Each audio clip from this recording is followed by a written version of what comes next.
عمل کرنے کا داعیہ، عمل کرنے کا تہیہ، عمل کرنے کا عہد، عمل کرنے کا میثاق، کہ آپ یہ عہد کر کے اٹھیں کہ اس کانفرنس سے جانے کے بعد عظمت رسالت کا اقرار کرنے کے بعد اور اس میں شرکت کرنے کے بعد آپ یہ دعا کر کے اٹھیں کہ اللہ تعالی ہمیں اسوہ محمدی صلی اللہ علیہ وسلم پر چلنے کی توفیق عطا فرمائے۔ تب سمجھا جائے گا کہ آپ کا یہ وقت کارآمد ہوا، کیونکہ آئیں آ کر بیٹھے، آمدم نشستم برخاستم، بات ختم ہو گئی، تو ظاہر ہے کہ یہ اس عظمت کے تقاضوں کو پورا نہیں کرتا۔ پہلی چیز کہ اللہ نے یہ شعور عطا فرمایا اور اس عظمت رسالت کانفرنس کا حصہ بننے کی ہمیں سعادت بخشی۔ یقیناً ہمیں شکر گزار ہونا چاہیے ان تمام اراکین کا کہ جنہوں نے اس میں کسی بھی طریقے پر حصہ لیا، یا اس کو منعقد کرنے میں، اس کا انتظام کرنے میں انہوں نے جان تن ایک کر دی۔ بہرحال بات یہ میں یہ عرض کر رہا تھا کہ یہ بھی ایک نعمت ہے، بہت بڑی نعمت ہے، بہت عظیم ہے۔ وَإِن تَعُدُّوا نِعْمَةَ اللَّهِ لَا تُحْصُوهَا۔ اب ایک سوال باقی رہ جاتا ہے کہ یہ ساری بہت بڑی نعمتیں ہیں، لیکن وہ کون سی نعمت ہے کہ جس کے بغیر کوئی نعمت کارآمد نہیں ہے، جس کو ہم یہ کہہ سکیں یہ سب سے بڑی نعمت ہے۔ اب یہ غور کریں کہ وہ سب سے بڑی نعمت کون سی ہے جس کو ہم شریعت بھی قبول کرے، شریعت بھی حکم دے، عقل بھی قبول کرے۔ وہ ہے ہماری زندگی، کہ اللہ کی سب سے بڑی نعمت اگر کچھ ہے تو وہ زندگی ہے۔ اگر یہ زندگی نہ ہوتی تو ہم کسی بھی نعمت سے لطف اندوز نہیں ہو سکتے تھے۔ اور زندگی بھی کوئی معمولی نہیں۔ زندگی کا تصور ہمارے ذہنوں کے اندر یہ ہے کہ پیدا ہوئے تو زندگی شروع اور مر گئے تو زندگی ختم۔ نہیں، یہ تو زندگی کا ایک بہت مختصر ترین اور بہت محدود ترین وقفہ ہے، بہت محدود وقت۔ اور اس کا اندازہ اس طرح سے لگائیے کہ ہمارا سب سے پہلی نمود، ہمارا سب سے پہلا وجود، ہماری سب سے پہلی زندگی عالم ازل میں پیدا ہوئی ہے۔ گویا جب تک یہ کائنات بھی وجود میں نہیں آئی تھی جب ہمیں پیدا کیا گیا تھا۔ کروڑوں اربوں کھربوں برس ہم نے وہاں گزارے، کوئی تعداد کچھ نہیں اس کی تعداد، نہ ہمیں یاد نہ یاد رکھ سکتے۔ اس کے بعد اللہ کا حکم ہوا اور ہمارا پہلا انتقال ہوا، اور ہم عالم ازل سے عالم غیب کے اندر منتقل کر دیے گئے۔ وہاں ہم نے لاکھوں کروڑوں برس گزارے ہیں، سفر جاری ہے ہمارا۔ پھر اس کے بعد ہمارا انتقال ہوتا ہے اور ہم عہد الست میں داخل ہو جاتے ہیں۔ یہ عہد الست وہ عالم ہے کہ جہاں ذات حق جل مجدہ نے اپنا دیدار ہمیں کرایا۔ تمام ذریت آدم کو باہر نکالا گیا، آدم علیہ السلام سے لے کر قیامت تک آنے والے ایک آدمی کو باہر نکالا۔ اور اس وقت اللہ تعالیٰ نے ہم سے ایک سوال کیا کہ الستُ بربکم، کیا میں تمہارا رب ہوں؟ سوال کی نوعیت یہ بتا رہی ہے کہ اس وقت ہمیں عقل بھی تھی، ہمیں شعور بھی تھا، ہماری بینائی بھی تھی، ہماری سننے کی طاقت بھی تھی، اور ہمیں عقل بھی موجود تھی، ہمیں سمجھ بھی موجود تھی، کیونکہ بے جان چیز سے سوال نہیں کیا جاتا۔ سوال کیا جاتا ہے اس سے کہ جو جاندار ہو، اور جاندار بھی وہ جو سمجھدار ہو، اور سمجھدار بھی وہ جو عقل رکھتی ہو اور جو علم رکھتی ہو۔ تو حق تعالیٰ کا یہ فرمانا کہ الستو بربکم، یہ اس بات کی دلیل ہے کہ ہم نے مکمل شعور کے ساتھ، مکمل سمجھ کے ساتھ، مکمل فہم کے ساتھ اور مکمل بینائی اور سنوائی کے ساتھ ہم نے اپنا اللہ کا دیدار کیا ہے، ہماری فطرت کا حصہ بن کر بنایا ہوا۔ ہماری سمجھ میں کوئی جواب نہیں آیا، کیونکہ انسانیت کے سامنے یہ سب سے پہلا سوال تھا۔ سب سے پہلے روح محمد صلی اللہ علیہ وسلم بیدار ہوئی اور گویا ہوئی، اور آپ نے فرمایا کہ بلا، بے شک آپ ہمارے رب ہیں، اور ہم سب نے اس کا اقرار کیا۔ دوسرا سوال یہ تھا کہ بھول تو نہیں جاؤ گے؟ ہم نے اس کا اقرار کیا کہ نہیں، ہم بھولیں گے نہیں۔ کہا کہ نہیں، تم بھول جاؤ گے، لیکن ہم اپنے پیغامبر بھیجتے رہیں گے تاکہ تمہیں یاد دہانی کراتے رہیں۔ 1,24,000 پیغمبر حاضر ہوئے اور انسانیت کو ہدایت کا درس دیتے رہے۔ آدم علیہ السلام سے لے کر نبی کریم علیہ السلام تک تقریباً 1,24,000 انبیاء کرام تشریف لائے۔ یہ ہم نے اقرار کیا کہ الستو بربکم۔ وہاں اللہ تعالیٰ نے ایک نعمت ہمیں اور عطا کی۔ وہ نعمت کیا تھی؟ وہ نعمت یہ تھی کہ جب تمام ذریت کو نکالا گیا تو ہر ایک کی تقدیر اور اس کی عمر پیشانی پر لکھی ہوئی تھی۔ اس کا عمل کیا ہے، کیا ہوگا، وہ کتنی عمر لے کر آیا ہے، کیا اس کی تقدیر ہے، کیا اس کے ساتھ حالات پیش ہے، ہر چیز پیشانی پر لکھی ہوئی تھی۔ آدم علیہ السلام کے باپ کی حیثیت سے نظر پڑی اور ایک محبت کا جذبہ پیدا ہوا، اور ایک نورانی چہرے پر نظر اٹک گئی جا کر، اور حق تعالیٰ سے پوچھا یہ کون ہے؟ کہا کہ یہ تمہاری اولاد ہے اور نبی ہے، اور ان کا نام ہے ادریس علیہ السلام۔ کہا کہ بڑا نورانی چہرہ ہے، لیکن ان کی عمر بڑی کم لکھی ہوئی ہے، یہ جو کچھ ہو رہا ہے یہ اللہ کے حکم سے ہی ہو رہا ہے۔ ان کی عمر 60 سال لکھی ہے، اور میری عمر جو ہے وہ 1000 برس ہے۔ تو کیا ایسا نہیں ہو سکتا کہ میری عمر میں سے کچھ وقت، کچھ سال ان کو دے دیے جائیں؟ جواب ملا کہ اگرچہ یہ سنت اللہ کے خلاف ہے، لیکن ہم نعمت کے طور پر اور تمہاری پہلی فرمائش کے طور پر ہم یہ عطا کرتے ہیں، اور ان کے عمر میں 40 سال کا اضافہ کر دیا گیا۔ وہاں لکھی گئی یہ نعمت تھی، یہ انسانیت کے لیے ایک عظیم ترین نعمت اللہ نے عطا کی اس وقت میں، عہد الست میں۔ اور وہ کیسے کی کہ جب آدم علیہ السلام کے 960 سال پورے ہوئے تو ملک الموت تشریف لائے اور کہا کہ اے نبی اللہ تشریف لے چلیے، وقت رخصت آ گیا۔ کہا کہ ابھی میرا وقت رخصت کہاں آیا، ابھی تو 40 سال باقی ہے، بھول گئے وہ۔ کہا کہ یاد کیجئے وہ وقت عہد الست کا کہ جب آپ نے اپنی عمر سے 40 سال ادریس کو دیے تھے۔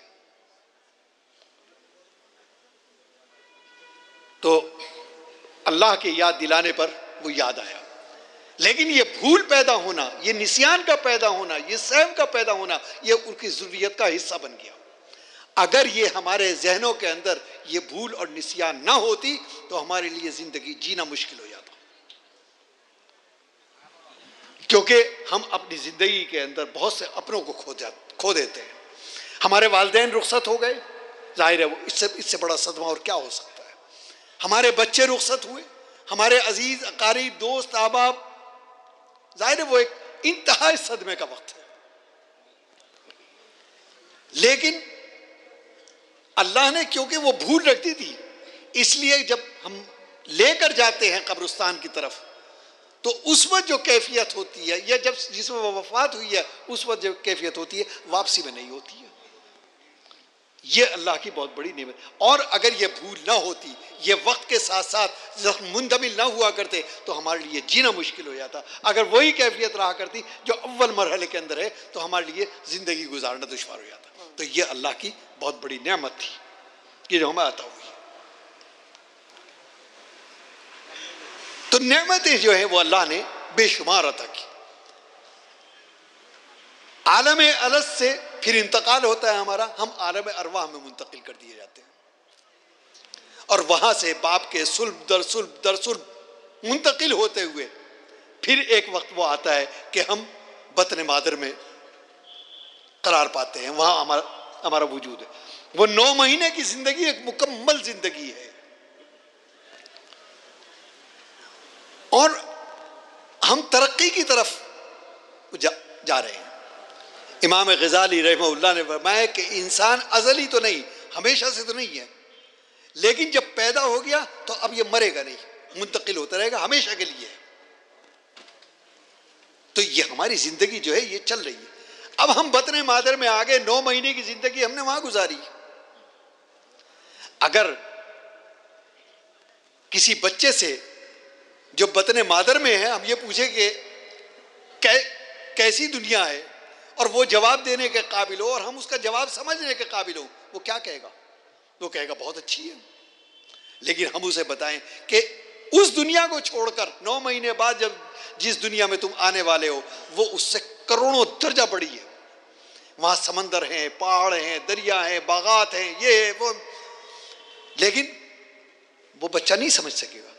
نہ وہ دریاؤں کو جانتا ہے, نہ پہاڑوں کو جانتا ہے, نہ بادلوں کو جانتا ہے, نہ گلستانوں کو جانتا ہے. وہ کیا سمجھے گا حقیقت؟ یہی صورتحال ہماری اگلی منزل کی ہے کہ یہاں سے ہم آئے ہیں, یہ اب 50 سال 60 سال 100 سال جتنی جس کی زندگی لکھی یہاں سے منتقل ہوں گے اور عالم برزخ میں چلے جائیں گے, ہم عالم انتظار میں چلے جائیں گے. اب اگر عالم انتظار میں یا عالم برزخ کے لوگوں سے یہ پوچھا جائے کہ کیسی زندگی گزاریں تو نہ وہ بتا سکتے ہیں اور نہ ہم سمجھ سکتے ہیں. لیکن وہ ہم سے بہت اعلیٰ مقام پر پہنچ گئے اور ہم بھی وہیں جانے والے ہیں. ہم سے پہلے بھی جا چکے, ہمارے بڑے بھی جا چکے, ہم بھی چلے جائیں گے, ہمارے چھوٹے بھی چلے جائیں گے, سب کا راستہ وہی ہے.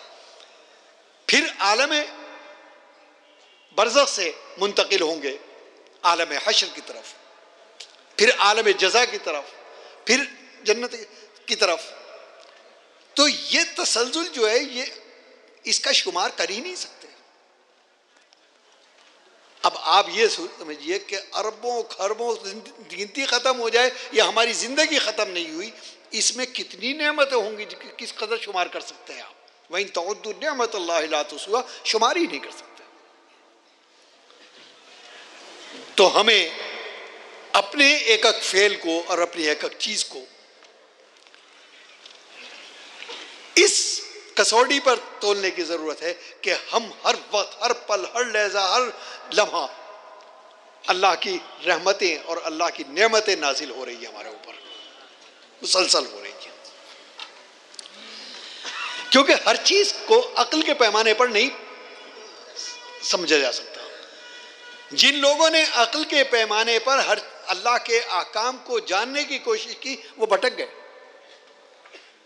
معتزلہ کا ایک طبقہ پیدا ہوا,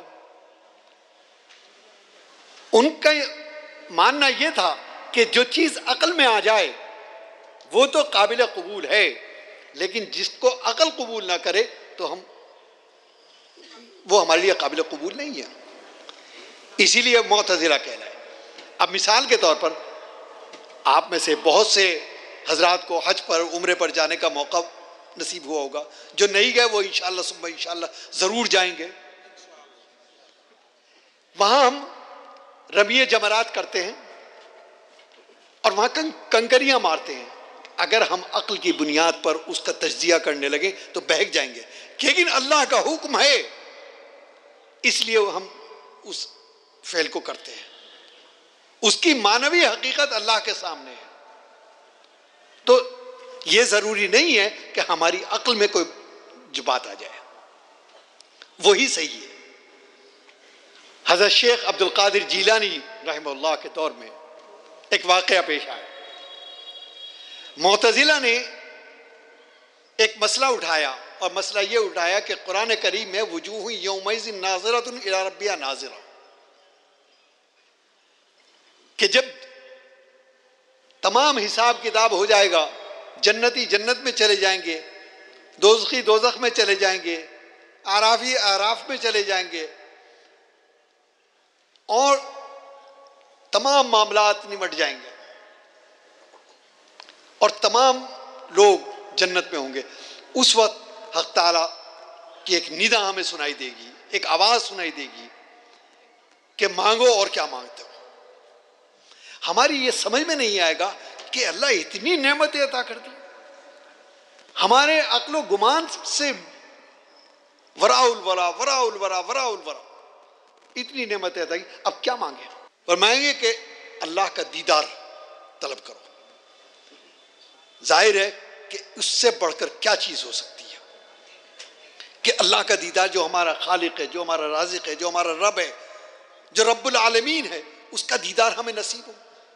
قرآن نے اسی طرف اشارہ کیا، وجوہ یومئذ ناظرۃ الی ربہا ناظرہ۔ معتزلہ نے مسئلہ اٹھایا کہ ان آنکھوں سے اللہ تعالیٰ کا دیدار جو ہے وہ ممکن نہیں ہے، کیونکہ اس آنکھوں کو دیکھنے کا ایک زاویہ ہے کہ ہم ایسے دیکھ سکتے ہیں بس، لیکن پیچھے نہیں دیکھ۔ اگر ہم ان آنکھوں سے نہیں دیکھتے تو اللہ تعالیٰ محدود ہو جاتے ہیں، جبکہ اللہ تعالیٰ ہر طرف ہے۔ اور قرآن صریح طور پر کہہ رہا ہے، تو اس سے کیا ہوا کہ اس قرآن کی آیت کا انکار ہو رہا ہے، وجوہ یومئذ ناظرۃ۔ اور قرآن کی ایک آیت کا انکار ہو یا پورے قرآن کریم کا انکار ہو، بات ایک ہی ہے۔ لیکن جاہل لوگ تھے، ظاہر ہے کہ جہلا سب سے پہلے دام فریب میں آتے ہیں، وہ بہک گئے کہ یہ تو بات تو صحیح کہہ رہے، عقل کی بنیاد پر لوگوں کے عقائد بگڑنے لگے۔ اور علماء ظاہر، یہ حضرات یہ علماء ظاہر کہلاتے ہیں، ان کی نظر ہے احکام پر، ان کی نظر ہے ان باریکیوں پر، ان گہرائیوں پر۔ انہوں نے بہت دلائل دیے قرآن سے، حدیث سے، لیکن معتزلہ کا یہ تھا کہ عقل کی بنیاد پر آپ ہمیں بتائیں، ہمیں ثابت کریں۔ تو جہاں علماء ظاہر عاجز آ جاتے ہیں، وہاں عارفین ہاتھ پکڑ لیتے ہیں، پھر اللہ تعالیٰ عارفین سے کام لیتے ہیں۔ پھر حضرت شیخ عبد القادر جیلانی رحمہ اللہ کے خدمت میں حاضر ہوئے علماء کرام، اور انہوں نے کہا حضرت مسئلہ بہت ٹیڑھا ہو گیا ہے اور بہت پیچیدہ ہو گیا ہے، لوگوں کے عقائد خراب ہو رہے ہیں، اب آپ ہی سنبھال سکتے ہیں۔ فرمایا مسئلہ کیا ہے؟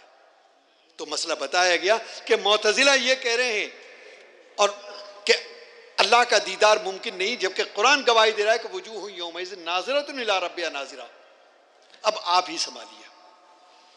تو حضرت نے فرمایا کہ اعلان کرو کہ ہم اس مرتبہ کا جمعہ جو ہے وہ بغداد کی جامع مسجد کے اندر پڑھیں گے۔ ظاہر ہے یہ اعلان کوئی معمولی نہیں تھا، حضرت شیخ کا اعلان کیا جانا، تمام خلقت ٹوٹ پڑی۔ پھر یہ بھی تھا کہ مناظرہ ہوگا، معتزلہ بھی آئے۔ اب اس کے بعد نماز کے بعد حضرت شیخ تشریف فرما ہے، اور معتزلہ کے جو سرکردہ افراد ہیں، علماء ہیں، وہ آ کے بیٹھ گئے۔ تو حضرت شیخ نے سب سے پہلے یہ پوچھا، یہ بتاؤ کہ مناظرہ کس بات پر ہے، کہ مناظرہ کس بات پر ہے؟ میں کہ حضرت جب آپ کو یہی معلوم نہیں کہ مناظرہ کس بات پر ہوگا تو آپ مناظرہ کریں گے کیسے؟ کہنے لگے بھائی ہمیں معلوم نہیں، لیکن تم بتا دو۔ کہا کہ حضرت مناظرہ یہ ہے کہ آپ کے علماء کہتے ہیں کہ ان آنکھوں سے اللہ کا دیدار ممکن ہے، اور ہمارا ماننا یہ ہے کہ ان آنکھوں سے اللہ کا دیدار ممکن نہیں ہے۔ فرمایا کہ چلو یہ تو چھوڑ دو کہ دیدار ممکن ہے یا نہیں ہے، تم مجھے ایک بات بتاؤ ایمانداری سے کہ تمہارا اللہ تعالیٰ کو دیکھنے کو جی چاہتا ہے؟ کہا کہ حضرت کون سا مسلمان ہے کہ جس کا اپنے اللہ کو دیکھنے کو جینا چاہے؟ کہا کہ مسلمانوں کی بات مت کرو، بات اپنی کرو۔ تمہارا جی چاہتا ہے کہ نہیں چاہتا؟ کہا کہ حضرت جس طرح سے سارے مسلمانوں کا چاہتا ہے میرا بھی چاہتا ہے. کہا کہ پھر وہی بات، میں بات صرف تمہاری کر رہا ہوں. ان سے اقرار کروایا کہ ہاں میرا بھی دیکھنے کو جی چاہتا ہے. کہا کہ مناظرہ ختم ہو گیا. کہا کہ حضرت شروع تو ہوا تھا نہیں، مناظرہ ختم کیسے ہو گیا؟ فرمایا کہ انسان کے ذہن میں دیکھنے کی خواہش اس چیز کے پیدا ہو گئی ہے جس کا امکان ہو. جس چیز کا امکان ہی نہ ہو اس کو دیکھنے کی خواہش ہی انسان کے ذہن میں پیدا ہو سکتی. کسی انسان کے ذہن میں کبھی یہ خواہش پیدا نہیں ہوئی کہ میں ہوا کو دیکھ لوں. کبھی کسی انسان کے ذہن میں یہ طلب نہیں ہوئی کہ میں خوشبو کو دیکھ لوں، اس لیے کہ ان کا دیکھنا ناممکن ہے. کسی انسان کے ذہن میں یہ خواہش نہیں کہ میں اپنے اندر جا کر اپنی روح کو دیکھ لوں. تو امکان کا پیدا ہونا جو ہے وہ اس بات کی دلیل ہے کہ اللہ تعالیٰ کا دیدار جو ہے ممکن ہے. تو میں عرض کر رہا تھا اس بات پر کہ عقل کی بنیاد پر جب جب تجزیہ کیا جائے گا تو بہک جائیں گے. بہت ساری چیزیں ہوتی ہیں جہاں قرآن نے بھی اجمال سے کام لیا. وَقُلِ اعْمَلُوا فَسَيَرَى اللَّهُ عَمَلَكُمْ وَرَسُولُهُ ثُمَّ تُرَدُّونَ إِلَىٰ عَالِمِ الْغَيْبِ وَالشَّهَادَةِ فَيُنَبِّئُكُم بِمَا كُنتُمْ تَعْمَلُونَ. بہت ہی لطیف انداز میں اس میں عمل کی طرف توجہ دلائی گئی کہ اصل چیز تو عمل ہے نا. ایک ہے جاننا اور ایک ہے ماننا، دونوں میں فرق ہے. ماننے کا تعلق عمل سے ہے، لیکن یہاں پر ایک اشارے اور کنایے کے اندر اللہ نے اس کا حکم دیا. اور مثل مشہور ہے کہ الکنایۃ ابلغ من التصریح، کہ مثال میں کنایے کے اندر جو بات کہی جاتی ہے وہ زیادہ سمجھ میں آ جاتی ہے. عالم کے بھی سمجھ میں آتی ہے، علماء کے بھی سمجھ میں آ جاتی ہے، اور عام آدمی کی بھی سمجھ میں آ جاتی ہے. تو یہ اس پر مجھے ایک واقعہ یاد آیا کہ بات کس طرح سے سمجھ میں آتی ہے.